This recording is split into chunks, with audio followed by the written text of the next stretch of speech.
to my new channel. So today I'm just going to be explaining the first aid in simpler terms for you all. I'll be starting with atrial septation and how our atrium septi form. So this is a heart. It's really our kind of embryological heart. It's still made of 4 chambers: right atrium, left ventricle, and right ventricle. The first thing is we get from our heart we get a septate. Okay, so it starts growing and it starts going toward this structure here, which is a cushion. It kind of looks like a pillow, so you can think of it as a cushion. It's an AV cushion or endocardial cushion. And this septate here is the first septate that appears, so it's called septum primum. And the first fossa under it is known as the foramen primum, or ostium primum, actually. So in the first aid they call it the ostium primum. You can see it as foramen primum as well. Anyways, it's going to be called the ostium primum. It's just the first foramen because the septum primum doesn't really continue all the way downward. So this ostium under it is known as ostium primum. Then from the AV cushion, you start getting another septate going. Actually, before we get the other septate, what happens is that as it grows downwards, trying to close on this ostium primum, as the septum primum tries to grow downwards from here to here, right?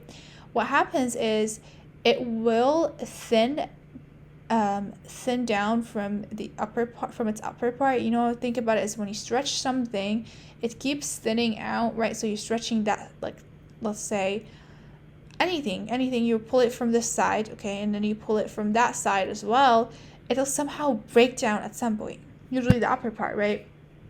Same thing is happening here. You're kind of stretching the septum primum. It thins and degenerates from the top part, and it forms a ostium secundum. So you get your second ostium, or second space, right here. And what happens is what happens is then your septum primum is actually continued by a septate that comes from the endocardial cushion. It grows upward from the endocardial cushion, not from here, from the endocardial cushion. It goes upward and closes our ostium primum, which formed here. But before that happens, you have to get your secundum. Okay, so ostium secundum has to be formed before the ostium primum is formed.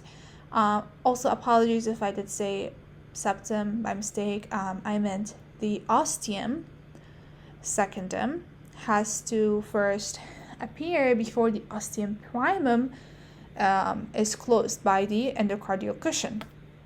Afterwards, you have your other septate, which appears. This is known as the secundum septate. So septum secundum, it's the second one.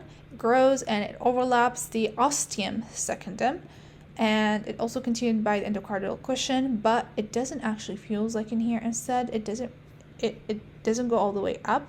So you get here another foramen, actually known as a foramen ovale. Foramen ovale is very interesting. So this keeps regressing here. The septum primum from the top keeps regressing. So a simplified drawing for you guys would be just this. Okay, so this is our heart here. This is our atrias. This is the right, this is the left, and this is your cushion here, and you'll be getting, okay, this is your lower part of septum primum. This is the, this could be the ostium secundum, but we're really just simplified that, and this is your septum secundum. Sorry, this was ostium secundum, but we simplified it, and this is the septum secundum, lower part of septum primum. Here, what happens is that how is our heart, as kids, or as the fetus, actually blood flow goes from the right to the left and not from the left to the right. This is actually maintained here by this system here. So the lower part here acts as a valve, so it opens this way, okay, when the blood is going to pass, but it doesn't allow blood to go this way, right?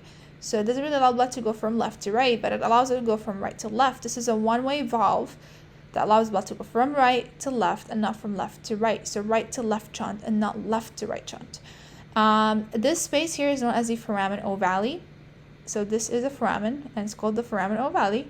And this is how the system works as kids.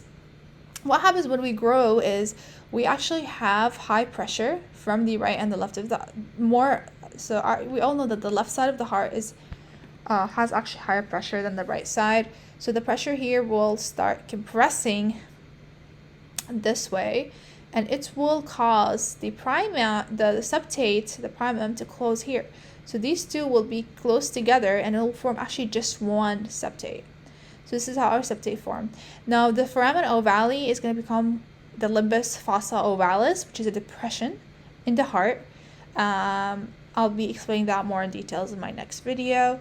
And the lower part of septum primum, which is the one-way valve of foramen ovale, will become the fossa ovalis. So this is the fossa ovalis. So you have two depressions. So it's actually not really two depressions. So what it's going to look like is, so I'm going to do just the simplified drawing for that. So it's just going to look, this is your atria, right? This is your heart. I know it's like a terrible drawing, but bear with me, guys. What you're going to have here is just a very small depression. Okay, it's going to kind of be like a circle depression in the atria.